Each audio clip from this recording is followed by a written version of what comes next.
Hi there. It's a rainy day today in Bangalore, and I also got stuck in traffic today. But here we are, and I am so excited to talk about this specific topic because I just know that it's something that's going to resonate with a lot of people. So, what are we talking about today? Have you ever found yourself feeling like you have a business idea, or you thought starting an Instagram page or starting a Substack or a blog makes a lot of sense, and then you get started with that project, but then somewhere life gets in the way, you kind of stop showing up, and sometimes it's not even about time. You have the time, it's just you just don't ever show up anymore. This is something that I have heard from clients, and I have heard from, and I've experienced it myself. So there was this client who came to me telling me that she so badly wanted a writing business, and she had about 2 years of writing kept aside. Beautiful writing. She loved writing. She had journaled, she had written poetry, things that could actually help other people move through something intense like grief. And she really wanted to share that stuff on Instagram.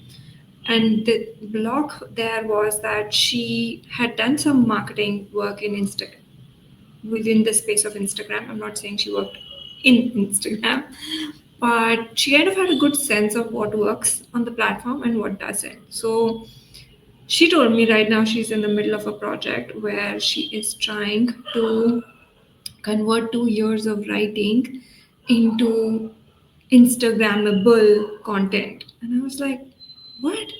And she was telling me that her problem is um, avoiding or procrastination. She shows up for 2 weeks and then for 2 months she's gone. Like she just doesn't come back to it.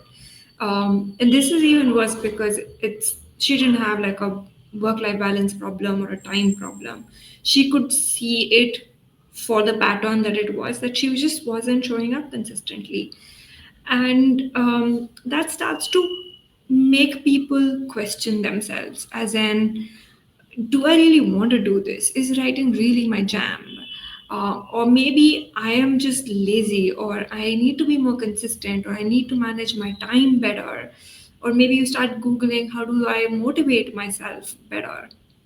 And also this pattern of, I'm going to convert things to Instagram mibble stuff is also an avoidance pattern, because as such, if you think about it, it's all just living in her laptop. It never gets to see the light of day. Another human being never gets to see it. So in that sense, she is kind of playing it safe. So I want to call that out. So none of this is normal, and none of this is real. I want to let you know that you are not lazy, you are not broken, and you're definitely not behind. It's not about procrastination, it's not about motivation. It really isn't. Today's episode, we are breaking this pattern down and helping you understand what's really going on over here so that you can get to the other side of it and really truly start showing up for your business.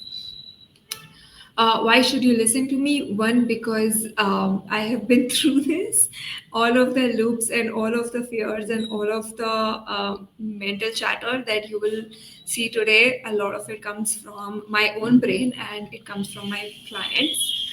I am a mindset and business coach, and I help high achieving professionals like you and me to stop kind of surviving their careers and start intentionally creating and designing their careers to enable a rich, free, and limitless life. And that's why this is the Rich, Free, and Limitless podcast, and this is episode 4. Welcome. Let's dive in. Okay.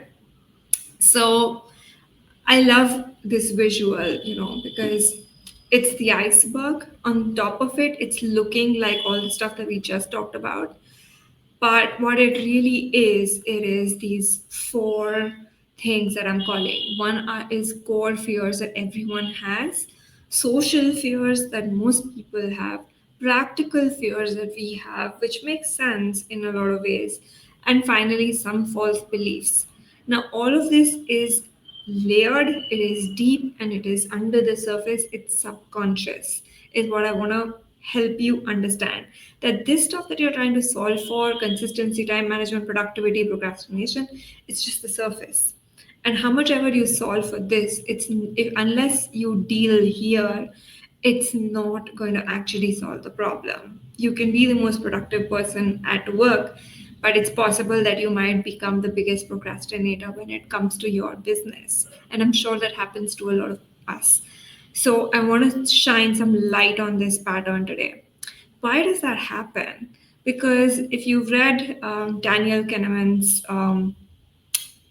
thinking and books, it talks about system one thinking and system two thinking, which is the conscious mind and the subconscious mind. The conscious mind controls only 90% of your actions, and the conscious mind understands the kind of modern era that you're in, and it's kind of helping you navigate the world. But it's the subconscious mind which is 90%, which controls 90% of your actions, and it is wired only for one thing and one thing, which is survival, and it only cares about your safety. And that's why I specialize and focus so much with my clients on developing more and more inner safety, because the more safe you feel, the more courageous you can be. And how much ever oxymoronish that sounds, that is how it works. Being courageous is really not about being scared to death and doing things, because that is not, you can do it in a moment, but it's not going to be sustainable enough for you to build a business. And that's why to build a different kind of life for yourself, you've got to inculcate a lot more inner safety, which means dealing with all those four things that we talked about and addressing it and coming back to feeling safe. So let's talk a little bit about what I mean when I say core fears, and tell me if these are thoughts that have crossed your mind also. So I classify three things underneath core fears. One is fear of failure. It's quite a kind of an obvious one. Fear of failure publicly is definitely a bigger one, because in general, we all care a lot about our reputation. We are all hardworking, high achieving people who have developed some kind of reputation. So we are afraid to lose that reputation in any way. The second one is more sneaky. It's called fear of success. And what do I mean when I say fear of success? Why would anyone be afraid of being successful? Because any change is threatening. And if you're successful, it means you changed something in your world. And if you change something, it means that now you're a different person, and or your life circumstances have changed. So it could be stories around, what if I succeed and it means that I'll have to deal with more pressure, I'll have to work harder, there'll be more expectations than I can handle. That doesn't sound very nice to me. I have a good life. I'm working well, I'm earning well, I have a good thing going right now. I wouldn't want to disturb it to start a business and then struggle for it, and risk failure and risk public embarrassment and risk financial, bankruptcy or whatever. So, of course, why would anyone want to start this thing? Then it could be things like, what if it actually works and I can't sustain it? So I put in all this thing and then it's a blip and it's gone. Or what if I put myself out there and I get rejected? This is fear of rejection. Or it could be, I won't fit into my life anymore, as in my friends and family won't really understand this. I don't know how I'm going to explain this at home. So that can also be fear of success. Okay. Now let's talk a little bit more about why does this come. So these core fears are essentially identity level fears. They're about, who am I, who will I become, and how will I fit into my family system? Because the need to belong is age old. It's almost biological hardwiring, because that's how we've survived for millennia, by belonging. Man is a social animal. So when you say that you're going to change your identity and you're going to become a different person, it directly goes to say that you're no longer going to belong in the tribes that you are a part of right now, and you're going to have to find new tribes, and they may or may not accept you, or it may take time, or there might be this middle ground where you're neither here nor there, so you're kind of like just stuck. So this gets really badly activated when you're talking about doing things that really matter to you, but also they, if you take action, it'll either really affirm your self-worth or it might destroy your self-worth. And the risk is just doesn't feel worth taking to our subconscious minds, because more than anything else, we want to stay the same. We like status quo. We want to stay comfortable and we want to belong with our families and friends. Next one that we're talking about is social fears. Social fears is really about how other people perceive you, which again is about, will I be accepted or will I be rejected? So, and there's also this thing of, even if I'm not looking to get accepted or rejected, at least I don't want to be facing public embarrassment, because that triggers shame. So, big fear around, if I show up on social, haters are going to hate on me, or someone will go thinking, who does she think she is? This is so cringe. Or once I've put myself out there and I've posted things, I mean, there's no taking back. It's there forever on the internet. And all of my colleagues and peers and everyone will kind of find out, and they'll be like, oh, she's trying to be an influencer now. Oh.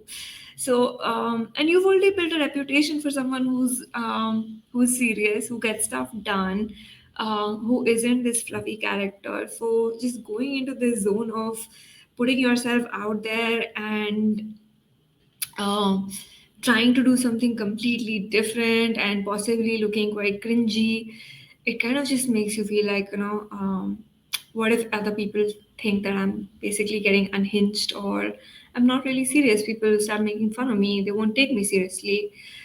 So, those are social fears. There's also this thing of, if I'm not working for a brand, then that dreaded question that you meet a new person, oh, hi, what do you do? I am doing this, and then, or versus, I'm working for Coca Cola and this is what I do. Or I'm working for Genpact and I do data analytics delivery. Easy, convenient. But introducing myself as a coach and introducing myself as a freelance consultant, oh my God, I went through 2 years of random answers to that question, rambling answers to that question, and dreading that question, and dreading meeting new people, and especially dreading old friends from campus. Like, that was horrible. So it's real, it happens. Okay, social fears. They, like I said, they're about social belonging, and they get activated when you're trying to do something which will disrupt how other people perceive you. And in it is very natural for high achievers who are working in a structured environment like a corporate job, because a lot of our identity comes from work we do, from our roles, from our designations, functions, companies, all of that jazz. Okay. We've learned to, I mean, we are people who will go on LinkedIn and write X Amazon or X something else, or after graduating from the institute 20 years later, we still write I'm Ahmedabad, because that gives us identity. It tells people that we are something, and it kind of it's part of our brand. It's part of our brand identity. It's hard to let go of. So I totally get that. Not judging you for having these fears, then they're natural, and not judging you for writing those things. Also, I get it. What I'm saying is that it gets activated, because when you cannot write any of those things, or you can't write something like building India's next blah blah blah blah blah, because that's not what your initial consulting or coaching business is going to be like, right? I'm not going to write changing mental health or changing careers for life, something. That's not what I'm doing, and I'm not even interested in doing something like that. So it's about, but it does trigger these kind of conversations, right? Okay, the next is practical fears. Now, these are like it's the logical mind here, which kind of comes in, and sometimes they're legit also. Like, they can point to temporary skill or knowledge gaps that you have, but they kind of make it, because it's coming from a place of fear and not from a place of pragmatism. I feel like, or a place of expansion, it can make the constraint look like a roadblock or much bigger than what it needs to be. For example, I can say that I'm not really good at sales. It's not my thing. I'm not an extrovert. Either I can make it mean that I can't do this. This isn't for me for life, or I can make it mean that, okay, let me find out more about sales. What does it really take? Are introverts really bad at sales? It's not possible that every introvert in this on this planet is bad at sales. And then when you start googling that, and you're like, oh, sales is about listening. Oh, consultative sales is something that I can get behind. Um, oh, if it's about rapport building, yeah, sure, I do that a lot. So that's when you start becoming more real about it, and you're like, okay, now let me understand what is it that what's it going to take for me to get better at sales, or how can I make it happen. And once that barrier kind of melts away, then suddenly there is room, for you to kind of start looking at, okay, how am I going to do this? So you've shifted from whether I can do this to how am I going to do this, and that's amazing. And that's why I'm calling them fears, and I'm not calling them constraints or concerns or those kind of things, because they show up as fears. Things like, what if my manager finds out? Isn't this moonlighting? Is it even legal to have a side hustle? How will I manage my time? What if I burn out? I already have a plate full of work. I anyway don't have time for myself. Or I will do this, and the money comes, but then it stops coming after one client. Or I'm not an expert who would really buy from me, and why. I don't want to. We already talked about. I don't want to be pushy or salesy or sleazy. I don't like negotiating. So those kind of things. These are, I would say, yes, worth listening to for sure and addressing, but they're very much addressable. They are not blind alleys, is what I'm trying to say. Yeah. Okay. So, and these are the ones, which are really tricky because they sound really logical, they feel really responsible. It feels like you're just doing smart risk assessment. But underneath, you're really just putting more and more roadblocks, and you're making it like, okay, um, you can start when you have met these kind of arbitrary conditions, or when you have when you're able to do this, you can do that. So those kind of things, again, are not serving you, and they're just keeping you stuck. Let's talk about the next thing, which is false beliefs. And false beliefs, that's a typo there. It's not like temporary self knowledge gap. What I'm trying to say is, these are beliefs that you have picked up based on some experiences that you've had, and you've kind of generalized that, or you've seen some data points, and your brain already kind of had an impression. It kind of just reinforced that. So let me give you an example. Suppose you want to start a consulting business, or you want to help people with careers. So then you're like, okay, fine, let me go out and let me do that. Then suddenly you start googling stuff, and then you find hundreds of career coaches who are doing amazing work. Each one of them sounds better and better and better, and you come from a specific background and pedigree. So for you, it's not okay to even be one of those people. You want to be Simon Sinek, and you want to be Brené Brown. Like, I was that person, so I get it. I was like, it's not worth it if I don't become a Simon Sinek or Brené Brown. So I'm like, okay, how do I even get there? I'm not even that person. And of course, I cannot start if I think like that. Then you know what I started doing? I started looking at everyone's origin stories. So I would look at Simon Sinek's origin story, and it's worth reading. So he was an ethnographer, and that's how I think he got a lot of the insights that he then distilled into a framework, and then Start With Why kind of came out. Brené Brown was similar. She did a lot of qualitative research, and she stumbled upon this idea of researching shame, and then everything just the dams opened, and everything. Who knew that shame was the key? Releasing shame was the key. Anyway, I digress. What I'm trying to say is, when I started reading origin stories, and especially someone like a Leo Babauta, who runs Zen Habits, you kind of see that, okay, they were normal people, they're average people. Like, if you look at whatever their origin story is, or point of origin is, where they started to make a few different moves, and where you are right now could be just really, really, really similar. You could relate to them almost. I mean, I couldn't relate to be an ethnographer or something, but I could understand that, okay, fine, you did need to do, if I could do some original research, then I could become an expert. And then I got kind of tied to this idea of formal market research, but then I realized that this one-on-one work that I do is also research. It's also consumer research. It's also a way to develop frameworks and ideas which lead to thought leadership, which could lead to something which is at the level of an HBR publication or a Thinkers 50. So, what I'm trying to tell you is that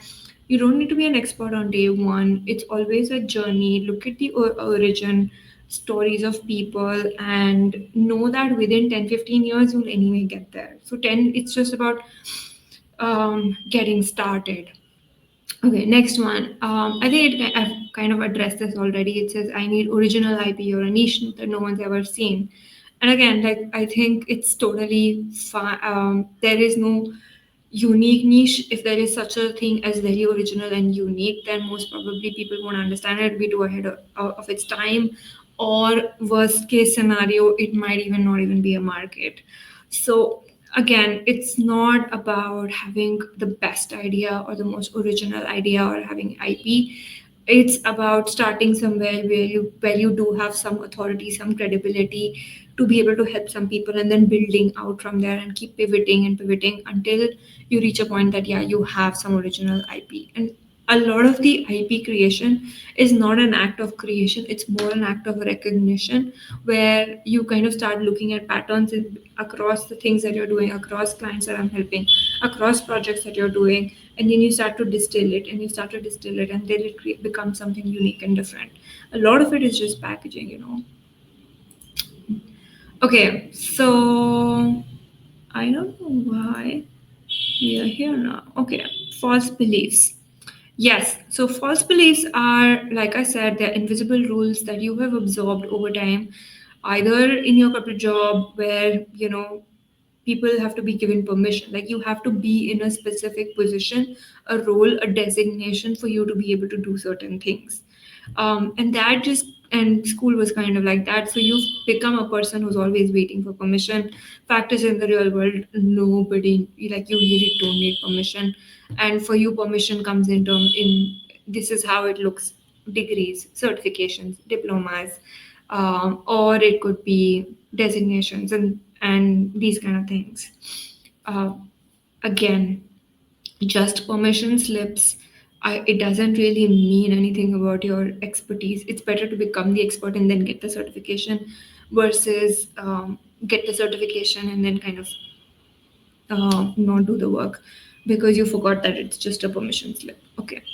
Next is maybe you picked it up from the internet. That's what you saw, or maybe you picked it up from your past experiences have been like that, which is also kind of fair.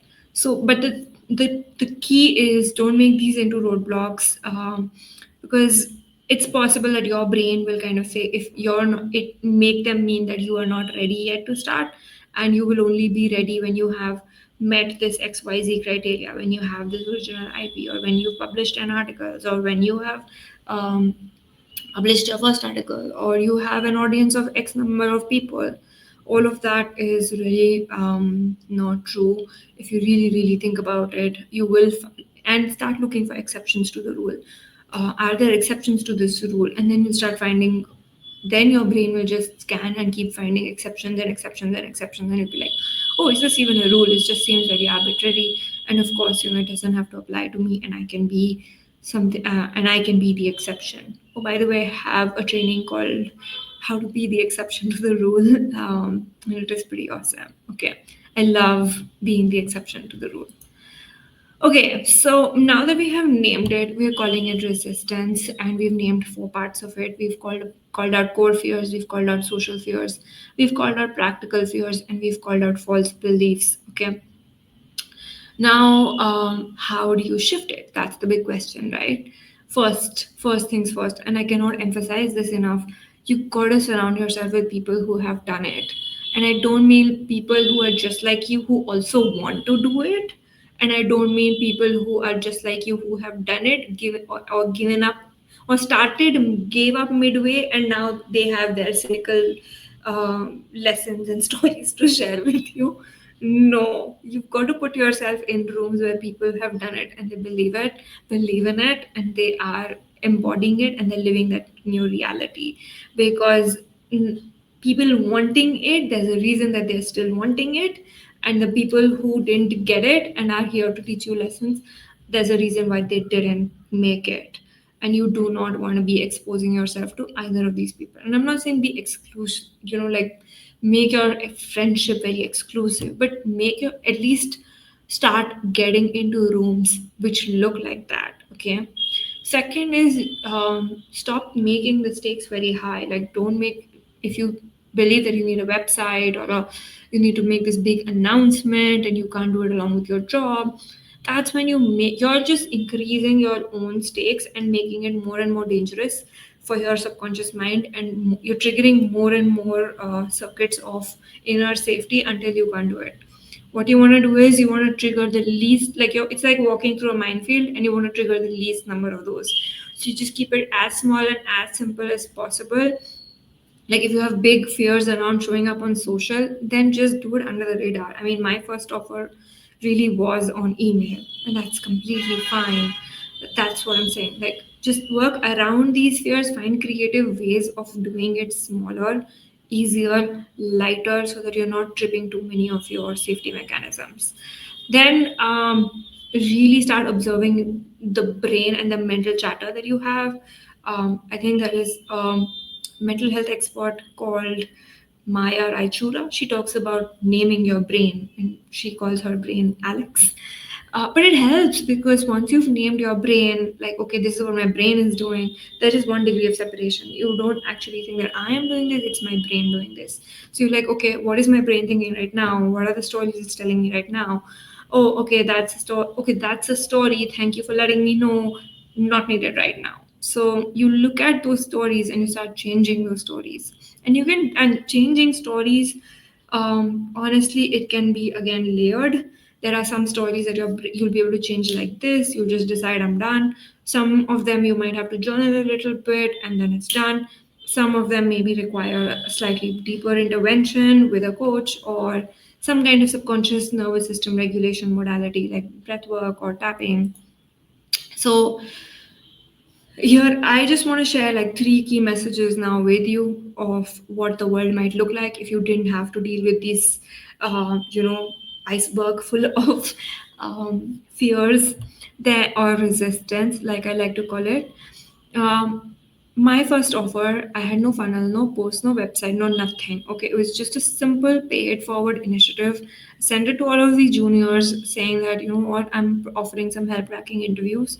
If you're someone with some years of experience having a hard time articulating your expertise and trying to find, like, you're trying to switch industries or jobs, and you're struggling to tell your story, I'm here. I'm taking on 3 spots. I only have limited amount of time, and that's it. Like, that's how I coached my first 3 people for free, and then they referred me because it was a good experience for them, and that's how I landed my first paid client. None of this needed like a LinkedIn post or showing up on Instagram or anything. It was simple, I didn't even have a website for until like year 3 of my business. That's giving you some perspective. You really don't need it. I did start posting though, but there are always other ways and means of landing clients. Okay.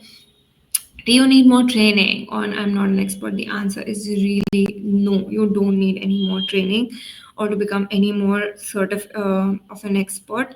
Yes, I did get my coach certification, but because I started coaching already and I realized that there are a few things that I needed help with, to plug those gaps, I got the certification. I didn't do it preemptively, I did it postemptively. I don't even know what that word is. What I'm saying is that you get the trainings to plug the gaps, because that way you've created a need for it, so you'll end up showing up for it, and you have real clients to help, and that always accelerates your own learning. What you might need training on, and which you should invest in, is how to sell online and how to write messaging that converts, how to do sales. And within that bracket of selling online, there are a number of things, like how do you um, identify your own niche, or how do you do more copywriting, or how do you create a great sales page. All of those things, yes, those are not things that you were taught, and those are things that you don't have experience in, and yes, you should get training on those. But things that you already have, the idea is to pick a niche which you're already an expert in, and then go down that path. Is this cheating? Yeah, this one comes up a lot, right? Moonlighting and legalities. So look, I mean, I have to call this out. Either you're just being a good girl, good guy syndrome. If you really go and look at your job contract, fact is it you owe a certain number of hours. You don't owe them your life. You do own your free time, and there is nothing stopping you from getting paid on the side. I mean, everyone makes money investing, right? In the stock market. That's you getting paid. So why can't you get paid for helping someone else? Okay, I'm a little off time today, but I'm just going to leave you with two journaling prompts, and this helps you identify the stories that are keeping you stuck. So the first one is a possibility question. On a scale of 1 to 10, how true does this feel? It is possible for me to have a high income business where I work 5, 6 hours a day and enjoy my life. And give me all the reasons why you don't think it's possible for you. And those are all the reasons, all the stories that you've got to do a change. Okay. Next is a safety question. Complete the sentence. It's not safe for me to create this business because. Write down every fear, every bad thing that could possibly happen, no matter how irrational. Write it down. And again, those are all beliefs that you need to sit and you need to shift them. Um, and once you've done that, trust me, the laziness is kind of just going to go away, and you're going to be like, oh, I'm excited. I want to do this. Let's do this. So, what I'm saying is that yes, you're not lazy. And the point of this presentation or this podcast is to let you know that it's not your fault, but it is your responsibility if you want to have a different life which doesn't feel like survival and struggle every day. Um, Take it from me, from someone who has created it for herself. Okay. So if you're ready to stop ghosting your dream, I have something amazing for you. I have built this program and I've tested it over many, many, many clients. It's called Monetize Me Side Hustle Starter. And you can DM me starter if you want to get started. And I have a process for not just helping you figure out your niche, creating your offer, and landing your first client. I'm not saying you're going to replace your salary. I don't want you to do that. I don't want you to quit your job yet, just yet. I think I just want you to get that muscle in of building something of your own, getting your first sale. I think that's a high. You deserve to have that skill, especially in today's world of AI automation and layoffs. You need that skill. You need to be able to make your own money. And I don't think you should go even a day without learning that skill and learning to monetize yourself. And that's why this program exists. If this excites you, and oh yeah, I forgot to tell you that I am trauma informed and very much certified on all the modalities required to help you systematically shift out of all of those four things that I talked about. So and yes, you can do some of it on your own. In my experience, these tend to be quite like your blind spots, and how much can your husband or wife really listen and solve for. Getting a coach really pays off in the long run, because you know how you show up in one area of your life is also how you show up in all areas of your life. So once you start clearing out these stories and these fears, guess what, you become more confident at work, you become better regulated in your relationships, and everything else kind of starts to feel better because you did the deep rooted inner work. Cool. So thank you for listening and for tuning in. I love coming here and talking to you every week. Every Tuesday 11 a.m. we do this, and thank you for listening.